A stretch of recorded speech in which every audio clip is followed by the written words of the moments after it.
എവിടേക്കാണ് ഉമറേ? ഞാനിന്ന് മുഹമ്മദിന്റെ തലയെടുക്കാൻ പോവുകയാണ്, മുഹമ്മദിനെ കൊന്നിട്ട് ഞാൻ തിരിച്ചു വരൂ എന്ന് പറഞ്ഞ് ഊരിപ്പിടിച്ച വാളുമായി പായുകയാണ്. അയാൾ പറഞ്ഞു, ഉമറിന്റെ മുഹമ്മദിന്റെ തല കൊയ്യുന്നതിന് മുമ്പ് നിന്റെ സഹോദരി ഫാത്തിമ മുസ്ലിമായിട്ടുണ്ട്, അതുകൊണ്ട് നിന്റെ സഹോദരിയുടെ തലയാദ്യം കൊയ്യെടുക്കുക. ഉമറിന്റെ മനസ്സ് വിറച്ചു, ഉമറിന്റെ ചുണ്ടുകൾ വിറച്ചു.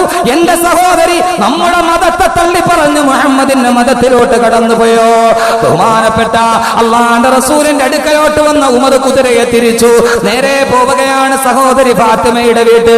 അള്ളാഹുവിന്റെ വെളിച്ചം ഊതിക്കെടുത്താനുള്ള ദിടപ്പതിനെയും പിടിച്ച് ഊരിപ്പിടിച്ച വാളുമായി കടന്നു ചെന്ന ഉമർ പ്രിയപ്പെട്ട സഹോദരിയുടെ വീടിന് മുമ്പിലെത്തി. പെട്ടെന്നതാ കുടിൽ നിന്നൊരു ശബ്ദം കേൾക്കുന്നു. സഹോദരി ഫാത്തിമ ഖുർആൻ ഓതുകയാണ്. സഹോദരി ഫാത്തിമ ഖുർആൻ ഓതുകയാണ്. അറിയാതെ ഉമറിന്റെ ചെവികളിലേക്ക് ആ നാദം വന്ന് പതിച്ചുപോയി. ബിസ്മില്ലാഹിർ റഹ്മാനിർ റഹീം. ത്വാഹ മാ അൻസൽനാ അലൈക്കൽ ഖുർആന ലിതസ്ഖാ ഇല്ലാ തദ്കിറതൻ ലിമൻ യഖ്ശാ തൻസീലൻ മിമ്മൻ ഖലഖൽ അർള വസ്സമാവാതിൽ ഉലാ.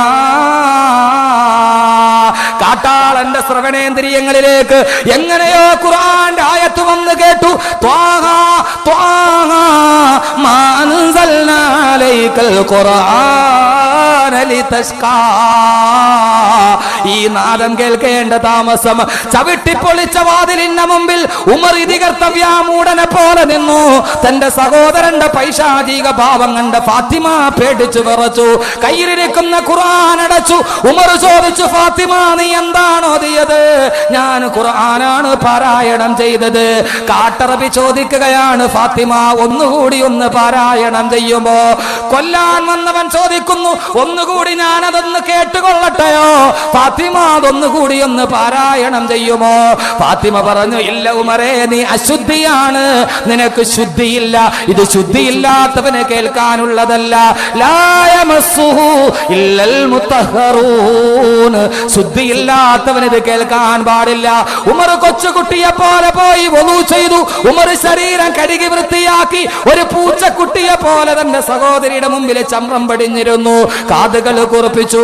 ചരിത്രം പിറക്കാൻ പോവുകയാണ്. പുതുയുഗത്തിന്റെ ചന്ദ്രോദയം കാണുകയാണ്. ഉമർ പറഞ്ഞു, ഫാത്തിമ ഒന്നുകൂടി ഓതുമോ? ഫാത്തിമ ഓതാൻ തുടങ്ങി. ഇന്നനി അനല്ലാഹു ലാ ഇലാഹ ഇല്ലാ അന ഫഅ്ബുദ്നി വഅഖിമിസ് സ്വലാത ലിദിക്രി. ഇന്നനി അനല്ലാഹ്, ഞാൻ അല്ലാഹുവാണ്, ഞാൻ അല്ലാഹുവാണ്. ലാ ഇലാഹ ഇല്ലാ അന, ഞാനല്ലാതെ മറ്റൊരു ഇലാഹില്ല. ഫഅ്ബുദ്നി, എന്നെ നീ ആരാധിക്കണേ, എന്നെ നീ ആരാധിക്കണേ. ഖുർആനിന്റെ മാസ്മരിക സൗന്ദര്യം, മാസ്മരിക വശ്യത പോലെ കാട്ടറവയുടെ കാട്ടാളന്റെ മനസ്സിലേക്ക് അത് പെയ്തിറങ്ങി. ഉമറിന്റെ ശരീരം വിയർക്കാൻ തുടങ്ങി. ആളുകൾ പേര് കേട്ടാൽ വിറക്കുന്ന മനുഷ്യന്റെ ശരീരം സ്വയം വിറക്കാൻ തുടങ്ങി. കണ്ണുകൾ മീടിയടങ്ങാൻ തുടങ്ങി. ഉമർ ചോദിച്ചു, ഫാത്തിമ റസൂലുള്ള എവിടെയുണ്ട്? റസൂലുള്ള ദാറുൽ അർഖമിലുണ്ട്. ഊരിപ്പിടിച്ച വാളുമായി കരഞ്ഞു കലങ്ങിയ കണ്ണുമായി ഉമർ കുതിരപ്പുറത്ത് കയറി നേരെ ദാറുൽ അർഖമിന്റെ വീട്ടിൽ പോയി വാതിലിൽ മുട്ടി. അല്ലാഹുവിന്റെ റസൂൽ പറഞ്ഞു, ആരാണെന്ന് നോക്കുക. ബിലാൽ റളിയല്ലാഹു അൻഹു വന്ന് വാതിലിന്റെ ഇടയിലൂടെ നോക്കുമ്പോ ഈത്തപ്പന മരത്തിന്റെ ഓല കൊണ്ട് മെടഞ്ഞുണ്ടാക്കിയ ഓലക്കാതിലിന്റെ ഇടയിലൂടെ ബിലാൽ നോക്കി. ഞെട്ടിത്തരിച്ചുകൊണ്ട് പറഞ്ഞു, നബിയേ, ഉമറാണ് നബിയേ. കത്തിക്കാളെന്ന പിശാചിന്റെ കണ്ണുകൾ, കയ്യിൽ ഊരിപ്പിടിച്ച വാള്, ശരീരം വയർപ്പിൽ മുങ്ങിക്കുളിച്ച് വാതിലിന്റെ മുമ്പിൽ ഒരു അധികായനെ പോലെ ഉമർ നിൽക്കുകയാണ്. നബിയെ, ഉമറാണ് നബിയെ. പേടിച്ചു പോയി കൂടെ ഇരുന്നവർ. കാട്ടാളൻ ഉമർ വരുന്നുവോ? അള്ളാന്റെ റസൂലിന്റെ തലയെടുക്കുവാൻ ഹംസ റളിയല്ലാഹു അൻഹു ചാടി എഴുന്നേറ്റു. വാതിലിന്റെ മുമ്പിൽ വന്ന് മറഞ്ഞു നിന്നു. എന്നെ കൊന്നിട്ടല്ലാടെ ഉമർ അള്ളാന്റെ റസൂലിന്റെ ശരീരത്ത് തൊടില്ല. ഊരിപ്പിടിച്ച വാളുമായി ഹംസ നിന്നു. അള്ളാന്റെ റസൂല് പറഞ്ഞു, മാറ് ഹംസ, മാറ് ഹംസ, ഹംസ മാറ് ഹംസ. ഹംസ മാറിയില്ല. അള്ളാന്റെ റസൂല് വന്നിട്ട് വാതിൽ കൊളുത്തെടുക്കാൻ പോവുകയാണ്. ബിലാൽ റളിയല്ലാഹു അൻഹു പിൽക്കാലത്ത് പിൽക്കാലത്ത് ഈ സംഭവം പറയുകയാണ്. ഉമറിന്റെ വരവ് കണ്ടപ്പോഴേ ഞങ്ങൾ ഭയന്നു പോയി. ഉമർ റസൂലുള്ളാഹിനെ തൊട്ടാൽ പ്രതിരോധിക്കാൻ ആയുധമില്ല. ഞാൻ നോക്കിയെറിയാൻ ഒരു കല്ല് പോലും കയ്യിലില്ല.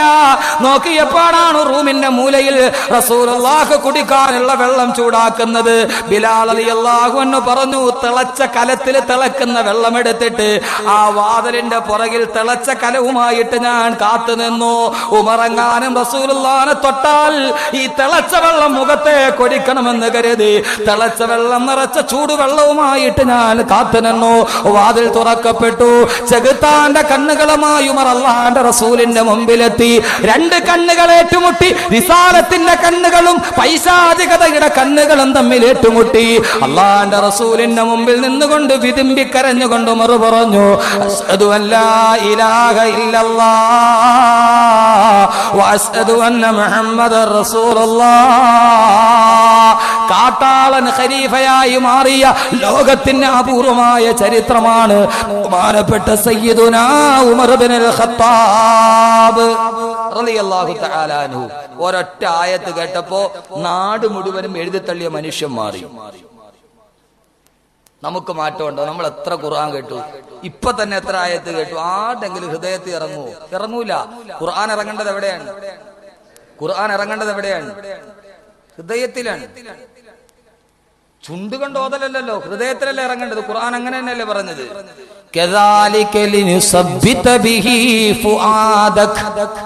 അങ്ങയുടെ ഹൃദയത്തിലേക്ക് ഇറങ്ങാനാണ് ഖുർആൻ ഞാൻ തന്നത്. അലാ ഖൽബിക് ലിതകൂന മിനൽ മുൻദിരിൻ. അലാ ഖൽബിക്, അങ്ങയുടെ ഹൃദയത്തിൽ ഇറങ്ങണം. ഖുർആൻ നമ്മുടെ ഹൃദയത്തിൽ ഇറക്കി തരട്ടെ. സാംസ്കാരിക തകർച്ച അനുഭവപ്പെടുന്ന ലോകത്ത് എന്റെ പ്രിയപ്പെട്ട സഹോദരങ്ങളെ, ഈ ഖുർആൻ ആരായി മാറിയെന്നറിയോ? 6-ാം നൂറ്റാണ്ടിലെ ജനങ്ങൾ ആരാണ്? അന്നത്തെ കാലഘട്ടത്തെ പറയുന്ന ഡാർക്ക് ഏജ് ആണ്. ഞാൻ അവിടുത്തെ ഒരാളെ കുറിച്ചാ പറഞ്ഞത്. അപ്പൊ ഖുർആൻ പഠിച്ചാൽ മനസ്സിന് മാനസാന്തരം ഉണ്ടാവും. അത് എത്ര നാട് മുഴുവൻ എഴുതിത്തള്ളിയവനാണെങ്കിലും ശരി, ഒരു നിമിഷമുള്ള തീരുമാനിച്ചാൽ ഖുർആൻ കേട്ടാൽ അവൻ മാറും. പക്ഷെ കേൾക്കേണ്ടത് പോലെ കേൾക്കണമെന്ന് മാത്രം. ആരായിരുന്നു 6-ാം നൂറ്റാണ്ടിലെ ജനത?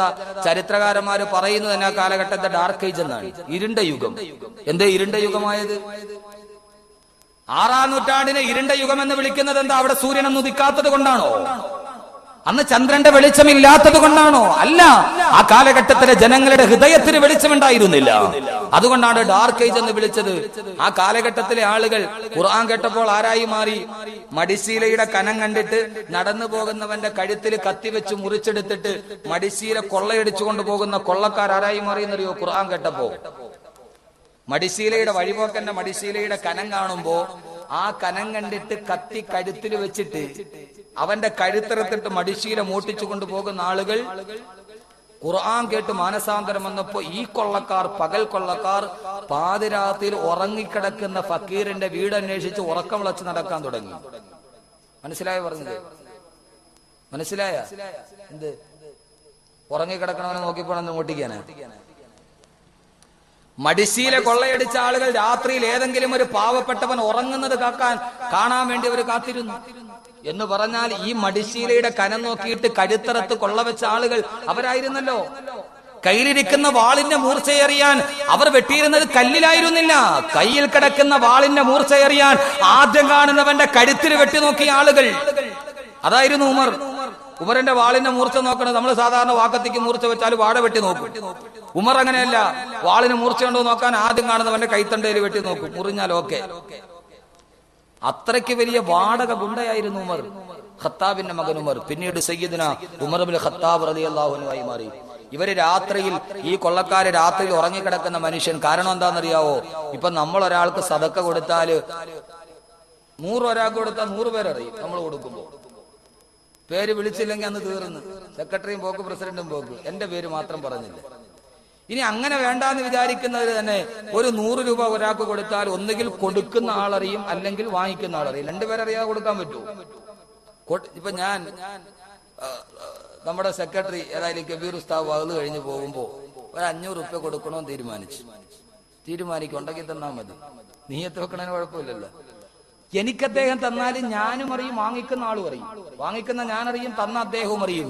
അവര് തീരുമാനിച്ചു വാങ്ങിക്കുന്നവൻ പോലും അറിയാൻ പാടില്ല. രാത്രിയിൽ പാവങ്ങളായ ആളുകൾ കുടിലിൽ കിടന്നുറങ്ങുമ്പോ അവർ ഉറക്കമായി കഴിഞ്ഞാൽ അവരുടെ അടുത്ത് പോയി ആരും അറിയാതെ അവരുടെ കാലിന്റെ ചുവട്ടിൽ കൊണ്ടുപോയി സദക്കയുടെ പൈസ കൊടുത്തിട്ട് മാറിപ്പോകും. കൊടുത്തതാരാന്ന് അറിയാൻ പാടില്ല. കൊള്ളക്കാർക്ക് മാനസാന്തരം വന്നപ്പോ അങ്ങനെയായി മാറി. രാത്രിയിൽ ഉറങ്ങിക്കിടക്കുന്നവൻ ഞാനാണ് കൊടുത്തതെന്നറിയാൻ പാടില്ല. ഉറങ്ങിക്കിടക്കുന്നവന്റെ തലയിണയുടെ താഴ്ഭാഗത്തും അവൻ കിടന്നുറങ്ങുന്നതിന്റെ ഭാഗത്തും സദക്കയുടെയും സക്കാത്തിന്റെയും പൈസ കൊടുത്തിട്ട് കൊടുത്തതാരാന്നറിയാൻ പോലും ഇഷ്ടപ്പെടാത്ത ആത്മീയതയുടെ സ്തൂപങ്ങളായി മാറി, ധവള ഗോപുരങ്ങളായി മാറി. ആ കാലഘട്ടത്തിൽ പള്ളിയിൽ ഫക്കീർമാര് കിടന്നുറങ്ങുമ്പോ ഒരാള് പള്ളിയിൽ കിടന്നുറങ്ങുന്ന സമയത്ത് മിസ്കിമാരും ഫക്കീർമാരും പള്ളിയിൽ കിടന്നുറങ്ങും. ആളുകൾ വന്നിട്ട് ഈ കാട്ടാളന്മാര് ഖുർആൻ കേട്ടിട്ട് നല്ലവരായപ്പോ സക്കാത്തിന്റെ സദക്കയുടെ പൈസ കൊണ്ട് അവിടെ വെക്കും, പോകും. അതുകൊണ്ട് പള്ളിയിൽ അന്നത്തെ കാലഘട്ടത്തിൽ നാഗരികതയുടെ അടയാളമായിട്ട് പറയുന്നത് പള്ളിയിൽ കിടന്നുറങ്ങിയ ആളുകൾ ഉറക്കത്തിൽ എഴുന്നേറ്റാൽ ഉടനെ അവരുടെ മടിശീല തപ്പി നോക്കും, ആരെങ്കിലും കൊണ്ടുവന്ന് വെച്ചിട്ടുണ്ടോന്നറിയാൻ. അതൊരു സംസ്കാരത്തിന്റെ, ഒരു സിവിലൈസേഷൻ, ഒരു നാഗരികതയുടെ അടയാളമായി മാറി. പള്ളിയിൽ ഒരു നാഗരികത, കാട്ടാളന്മാർ നല്ലവരായപ്പോൾ ഉണ്ടായ ഒരു സാംസ്കാരിക ഉന്നമനം. പള്ളിയിൽ കിടന്നുറങ്ങുന്നവർ ഉറങ്ങി എഴുന്നേറ്റാൽ ഉടനെ മിസ്കീന്മാരായ ആളുകൾ മടിശീല തപ്പി നോക്കും, തലയണ പൊക്കി നോക്കും, ആരെങ്കിലും എന്തെങ്കിലും കൊണ്ടുവന്ന് വെച്ചിട്ടുണ്ടോ എന്നറിയാൻ. അത് ആ സംസ്കാരത്തിന്റെ അടയാളമായി മാറി. നമ്മളും അങ്ങനെയാണ്.